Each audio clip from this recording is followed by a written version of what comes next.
தமிழ்நாட்டில் 5 இடங்களில் அதி கனமழை பதிவாகி இருக்கிறது. அண்மை செய்தியை பார்த்து வருகிறோம். சீர்காழி, சிதம்பரம் ஆகிய பகுதிகளில் அதி கனமழை பதிவாகி இருக்கிறது. கொள்ளிடத்தில் 19 சென்டிமீட்டர் மழையானது பதிவாகி இருக்கிறது. தமிழ்நாட்டில் 17 இடங்களில் மிக கனமழை பதிவாகி இருக்கிறது. கொள்ளிடம், புவனகிரி, மீனம்பாக்கம், நன்னிலம், சேத்தியாத்தோப்பு, கடலூர், அண்ணாமலை நகரில் மிக கனமழையானது பதிவாகி இருக்கிறது. நாகை மாவட்டம் திருப்பூண்டி, காட்டுமன்னார் கோவில், குடவாசல், மரக்காணம், கொத்தவாச்சேரியில் மிக கனமழை பதிவாகி இருக்கிறது. லால்பேட்டை, வானூர், கடலூரில் மிக கனமழை பதிவாகி இருக்கிறது. அண்மை செய்தியை பார்த்து வருகிறோம். நன்னிலத்தில் 17 சென்டிமீட்டரும், சேத்தியாத்தோப்பு, சிதம்பரம், அண்ணாமலை நகர் 15 சென்டிமீட்டரும் மழையானது பதிவாகி இருக்கிறது. தமிழ்நாட்டில் நேற்று 56 இடங்களில் கனமழை பெய்த நிலையில் இன்று 17 இடங்களில் கனமழை பெய்திருக்கிறது. தமிழ்நாட்டில் கடந்த 24 மணி நேரத்தில் அதிகபட்சமாக சீர்காழியில் 24 சென்டிமீட்டர் மழை கொட்டி தீர்த்தது. சீர்காழிக்கு அடுத்தபடியாக சிதம்பரத்தில் 23 சென்டிமீட்டர் மழை பெய்துள்ளது. ஒரு வளிமண்டல கீழடுக்கு சுழற்சி நிலவுகிறது. மேலும் தென்கிழக்கு அரபிக்கடல் பகுதியில் மற்றும் ஒரு வளிமண்டல கீழடுக்கு சுழற்சி நிலவுகிறது. கடந்த 24 மணி நேரத்தில் தமிழகம், புதுவை, காரைக்கால் பகுதியில் பரவலாக மழை பெய்துள்ளது. 5 இடங்களில் அதி கனமழையும், 17 இடங்களில் மிக கனமழையும், 55 இடங்களில் கனமழையும் பதிவாகியுள்ளது. அதிகபட்சமாக சீர்காழியில் 23 சென்டிமீட்டர் மழை பதிவாகியுள்ளது. வானிலை முன்னறிவிப்பை பொறுத்தவரையில் அடுத்து வரும் 24 மணி நேரத்திற்கு தமிழகம், புதுவை, காரைக்கால் பகுதிகளில் அநேக இடங்களிலும், நாளை ஒரு சில இடங்களிலும் மிதமான மழை பெய்யக்கூடும். கனமழைக்கான எச்சரிக்கையை பொறுத்தவரையில் அடுத்து வரும் 24 மணி நேரத்திற்கு திருவாரூர், நாகப்பட்டினம், மயிலாடுதுறை, கடலூர், விழுப்புரம், திருவண்ணாமலை, செங்கல்பட்டு ஆகிய மற்றும் புதுவை, காரைக்கால் பகுதிகளில் ஓரிரு இடங்களில் கனமுதல் மிக கனமழையும், தூத்துக்குடி, விருதுநகர், நெல்லை, தஞ்சை, கள்ளக்குறிச்சி, சேலம், வேலூர், ராணிப்பேட்டை, காஞ்சிபுரம், திருவள்ளூர் மற்றும் சென்னை ஆகிய மாவட்டங்களில் ஓரிரு இடங்களில் கனமழையும் பெய்யக்கூடும். நாளை குமரி, நெல்லை, தூத்துக்குடி, ராமநாதபுரம் மாவட்டங்களில் ஓரிரு இடங்களில் கனமழைக்கான வாய்ப்புள்ளது. மீனவர்களுக்கான எச்சரிக்கை பொறுத்தவரையில் அடுத்து வரும் 3 தினங்களுக்கு தமிழக கடற்கரை பகுதிகள், மன்னார் வளைகுடா மற்றும் குமரிக்கடல் பகுதிகளில் பலத்த காற்றானது மணிக்கு 40 முதல் 45 கிலோமீட்டர், அவ்வப்பொழுது 55 கிலோமீட்டர் வேகத்தில் வீசக்கூடும் என்பதால் மீனவர்கள் அடுத்த ஒரு 3 தினங்களுக்கு இந்த பகுதிகளுக்கு செல்ல வேண்டாம் என்று அறிவுறுத்தப்படுகிறார்கள். சென்னை மற்றும் புறநகரை பொறுத்தவரையில் அடுத்து வரும் 24 மணி நேரத்திற்கு நகரின் சில பகுதிகளில் மிதமான முதல் கனமழை பெய்யக்கூடும். ஓகேங்களா? அதாவது தற்பொழுது நிலவரப்படி பார்த்தீங்கன்னா வடகிழக்கு பருவமழை தொடர்ந்து விகரசாக தான் இருக்குது. இப்போ நிலையில் வந்து 4-5 தினங்களுக்கு மழை இருக்குது. மழை முழுவதுமாக நின்று தொடர்ந்து வறண்ட நிலை, மழை குறிப்பிடத்தகுந்த மழை இருக்கக்கூடிய வாய்ப்பு இல்லாத போது தான் தெரிவிக்கப்படும். கடந்த 4 வருஷமாகவே பார்த்தீங்கன்னாலே உங்களுக்கு வடகிழக்கு பருவமழை வந்து 2018 வந்து 2 ஜனவரி, ஆனால் 19 10 ஜனவரி, 20 வந்து 19 ஜனவரி, 21 22 ஜனவரி, கடந்த ஆண்டு 12 ஜனவரி, கிட்டத்தட்ட இப்போ 4-5 வருடங்களாக வந்து இது வரைக்கும் போயிட்டுருக்கு. துவங்குவதும் 29 தேதிக்கு துவங்குது. பின்னர் தொடர்ந்து கண்காணித்து தெரிவிக்கப்படும். ஓகே, நாளை மறுநாள் அதாவது அடுத்து வரக்கூடிய அந்த 2 தினங்கள் நம்ம சொல்லியிருக்கோம். அதுக்கப்புறம் வந்து மழை குறைகிறது. தென் மாவட்டங்களில் வந்து கனமழைக்கான வாய்ப்பு இருக்குது. அந்த இதில் அந்த குமரிக்கடல் அந்த பகுதிகளுக்கு, குமரியை ஒட்டி இருக்கக்கூடிய மாவட்டங்களுக்கு இப்போ வந்து பார்த்தீங்கன்னா 11-12 தேதிகளை பொறுத்த வரைக்கும் அந்த இடத்துல வந்து ஒரு இதில் மழைக்கான வாய்ப்பு இருக்குது. சென்னை வட மாவட்டங்களை பொறுத்த வரைக்கும் இன்றைக்கி வந்து கொஞ்சம் மிதமானது இருக்கும், அதாவது ஸ்பெல்ஸாக இருக்கும், ரெயின் ஸ்பெல் இருக்கும், கேப் இருக்கும், ரெயின் ஸ்பெல் இருக்கும். மொத்தமாக பார்க்கும் பொழுது ஓரிரு பகுதியில் வந்து கனமழையாக வரக்கூடும்.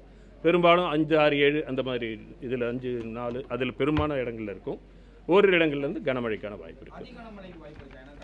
இது சென்னைக்கு கிடையாது, சென்னைக்கு இது கிடையாது. சென்னைக்கான பகுதிகளுக்கு தற்பொழுது இந்த இதுவும் அதிக கனமழைக்கான வாய்ப்பு காணப்படவில்லை. ஆமாம், வட உள் மாவட்டங்களை பொறுத்த வரைக்கும் உள்ள பரவலாக பார்க்கும்போது லேசான போது மிதமான மழை பெய்யும். இப்போ இந்த கடற்கரை ஓரத்தில் துவங்கி உள்பகுதியில் நகர்ந்துருக்கு. உள்பகுதியில் அதனால தான் திருவண்ணாமலை அங்கே பகுதிக்கெல்லாம் நம்ம கனமுதல் மிக கனமழை கொடுத்துருக்குறோம். கடந்த 24 மணி நேரத்தை பொறுத்த வரைக்கும் இந்த ஜனவரி மாதத்தில் நம்ம இப்போ மழை பெஞ்சிட்டு இருக்கு இல்லையா. இப்போ நீங்கள் நம்ம பார்த்தோம் இந்த 5 இடங்கள் அதிக கனமழை, 17 இடங்களில் கனமழை, இதெல்லாம் பார்க்கும் பொழுது நாகப்பட்டினத்து இது வந்து புதுவை பொறுத்த வரைக்கும் புதுச்சேரி பொறுத்த வரைக்கும் இப்போ கடந்த 24 மணி நேரத்தில் பதிவானது 125 மில்லிமீட்டர். இதற்கு முன்பு பார்த்தீங்கன்னா 78 மில்லிமீட்டர். இதுதான் அதிகபட்ச மழை. ஜனவரி மாதத்தை பொறுத்தவரையில் புதுவையில் இது அதிகபட்ச மழை, முதலாவது அதிகபட்ச மழையாக இருக்குது. நமக்கு வந்து கடலூரில் இது நாகப்பட்டினத்தில் 2வது அதிகபட்ச மழையாக இருக்குது. கடலூரில் 3வது அதிகபட்ச மழை ஜனவரி பொறுத்த வரைக்கும். இப்போ நாகப்பட்டினத்தை பொறுத்த வரைக்கும் இப்போ 205 மில்லிமீட்டர் பதிவாயிருக்கு. இதுக்கு அது முதல்ல பார்த்தீங்கன்னா ஜனவரி பொறுத்த வரைக்கும் 245 மில்லிமீட்டர், அதுதான் ஹையஸ்ட்டு. நெக்ஸ்ட்டு வந்து 205 மில்லிமீட்டர் இப்போ இருக்க தேர்ட் இதுக்கு வருது. கடலூரை பொறுத்த வரைக்கும் கடந்த 130 ஆண்டுகளில் வந்து இது இப்போ இந்த வருஷம் வந்து 136 மில்லிமீட்டர் பதிவாயிருக்கு. இதுக்கு முன்பு பார்த்தீங்கன்னா 197 மில்லிமீட்டர், அதுக்கப்புறம் 153 மில்லிமீட்டர் இருந்தது. இப்போ இது செகண்டாக வந்திருக்கு. இது வந்து 3வது இருக்குது. ஸோ புதுவை பொறுத்த வரைக்கும் இது ஃபஸ்ட்டு, இது கடலூரை பொறுத்த வரைக்கும் இது தேர்டு ஹையஸ்ட்டு, நாகப்பட்டினத்தை பொறுத்த வரைக்கும் இது செகண்ட் ஹையஸ்ட். அதாவது ஜனவரி மாதத்தில் அதிக கனமழை, அந்த மாதிரி கனமழையை பொறுத்து அதிக கனமழையில் கனமழையை பொறுத்தவரைக்கும் பதிவான கனமழை விவரத்தை பார்க்கும் பொழுது கடந்த 24 மணி ரெக்கார்டை வச்சு பார்க்கும் பொழுது இது புதுச்சேரிக்கு இது ஹையஸ்ட்டாக இருக்குது ஜனவரிக்கு. இப்போ வந்து ஒரு 4-5 நாட்களுக்கு இப்போ இந்த மாதிரி இருக்குது. ஏன்னா நமக்கு வந்து தற்பொழுது பார்த்தோம்னா எல்னினோ ஆண்டு நமக்கு எல்லாருக்கும் தெரியும். எல்னினோ ஆண்டு வட இந்திய கடல் வந்து வெப்பமாக தான் இருக்குது இன்னும். அப்புறம் வந்து எம்ஜிஓவும் பாசிட்டிவாக இருக்குது. இதில் ஈஸ்டர்லி வேவ்ஸ் மூவ் ஆகுது. இதெல்லாம் பார்க்கும்போது கிழக்கு திசை காற்றில் இருக்கக்கூடியது. அதை பொறுத்த வரைக்கும் மேலும் பார்த்தோம்னா வங்கக்கடலை பார்க்கும் பொழுது வடக்கு வங்கக்கடலிருந்து வடகிழக்கு திசை காற்றும், கிழக்கு திசையிலிருந்து கிழக்கு திசை காற்றும் ஒன்று கன்ஃப்ளூயன்ஸ் ஆகுது. ஸோ இதெல்லாம் இருக்கக்கூடிய சூழ்நிலை வந்து பொதுவாக அந்த பகுதி வந்து இன்னும் நல்ல க்ளவுடு ஃபார்ம் ஆகிறதுக்கான நல்ல நிலை இருக்கிறனால விட்டு விட்டு நமக்கு கிடைச்சிட்ருக்கு. மழை கேப் இருக்குது, திருப்பி மழை வருது. இதை வந்து தொடர்ந்து கண்காணித்து பார்ப்போம். வரக்கூடிய மேற்கு தொழில் இல்லை, இது கிழக்கு திசை காற்று தான் போயிட்டுருக்கு. இங்கே கிழக்கு திசை இப்பொழுது நம்ம கடலோர பகுதி அது உள் மாவட்டங்கள், அதுக்கு தான் நம்ம பார்க்கணும். இல்லை, எதுவும் கிடையாது, அதெல்லாம் வாய்ப்பு இல்லை, எதுவும் இல்லை. தரப்படு வடகிழக்கு பருவமழை பொறுத்த வரைக்கும் நாம் வந்து வடகிழக்கு பருவமழை அப்படிங்கும்பொழுது 3 மாத காலகட்டம் தான் எடுப்போம். அக்டோபர், நவம்பர், டிசம்பர் அந்த 3 மாத காலகட்டம் தான் எடுப்போம். அது மாறிட்டு வந்தாலும் காலகட்டம் கம்பேர் பண்ணும்பொழுது அக்டோபர், நவம்பர், டிசம்பர் அதை பொறுத்த வரைக்கும் பார்த்தீங்கன்னா இந்த ஆண்டு 455 மில்லிமீட்டர் பதிவாயிருக்கு. கடந்த ஆண்டு 445 மில்லிமீட்டர். இது 4% அதிகம். கடந்த ஆண்டு 1% அதிகம். வின்டர் சீசன் அப்படின்னு பார்த்தோம்னா நம்ம ஜனவரி, பிப்ரவரி எடுத்துக்குவோம். இந்த 8 தினங்களுக்கு பதிவானது வந்து 28.7 மில்லிமீட்டர். இந்த காலகட்டத்தின் இயல்பு 5 மில்லிமீட்டர் தான். அதனால் இப்போ சதவீதம் பார்த்தா 435% அதிகமாக காட்டும். ஏன்னா இயல்பாகவே வின்டரில் அதிக மழை இல்லை. அதனால் ஒரு 5 மில்லிமீட்டர் தான் இயல்பு அளவு. ஆனால் பெய்த அளவு 28 மில்லிமீட்டர். பனிப்பொழிவு இப்போ கம்மியாக இருக்கிறதுனால உங்களுக்கு வந்து மேகக்கூட்டம்லாம் இருக்கிறதுனால இப்போ இருக்காது. இது முடிஞ்சதுக்கப்புறம் தான் நமக்கு அந்த காலகட்டம். அதெல்லாம் ஒன்றும் நம்ம வந்து வந்து மீடியம் ரேஞ்ச் ஃபோர்காஸ்ட் தான் நம்ம இங்கே பார்க்குறோம். ஓகே, நாம் 5 டேஸ் ஃபோர்காஸ்ட் தான் பார்த்துட்டு வரோம். 5 ஃபோர்காஸ்ட் தான் பார்த்துட்டு வரோம். நம்ம மந்த்லி ஃபோர்காஸ்ட் வந்து மந்த் எண்டில் வரும். Okay, thank you.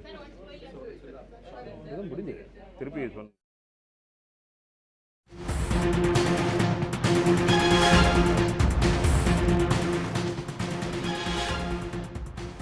வானிலை ஆய்வு மைய தென்மண்டல தலைவர் திரு பாலச்சந்திரன் செய்தியாளர்களை சந்தித்த காட்சிகளை பார்த்தோம். தற்போது வரை வடகிழக்கு பருவமழை தொடர்ந்து தீவிரமாகவே இருப்பதாக அவர் குறிப்பிட்டிருக்கிறார். கடந்த 4 ஆண்டுகளாகவே ஜனவரியிலும் வடகிழக்கு பருவமழை தொடர்வதாகவும் அவர் தரப்பில் இருந்து தெரிவிக்கப்பட்டிருக்கிறது. 2 நாட்களுக்கு பிறகு மழை படிப்படியாக குறையும், தென் மாவட்டங்களில் கனமழை நீடிக்கும் என்றும் அவர் தெரிவித்திருக்கிறார். சென்னை மற்றும் சுற்றுவட்டார பகுதிகளில் அதி கனமழைக்கு வாய்ப்பு இல்லை எனவும் தெரிவிக்கப்பட்டிருக்கிறது. இருப்பினும் கூட இன்றும் நாளையும் சென்னையில் மழை பெய்வதற்கான வாய்ப்பு இருப்பதாகவும் தெரிவிக்கப்பட்டுள்ளது. உடனுக்குடன் செய்திகளை தெரிந்து கொள்ள சன் நியூஸ் பெல் ஐகானை கிளிக் பண்ணுங்க.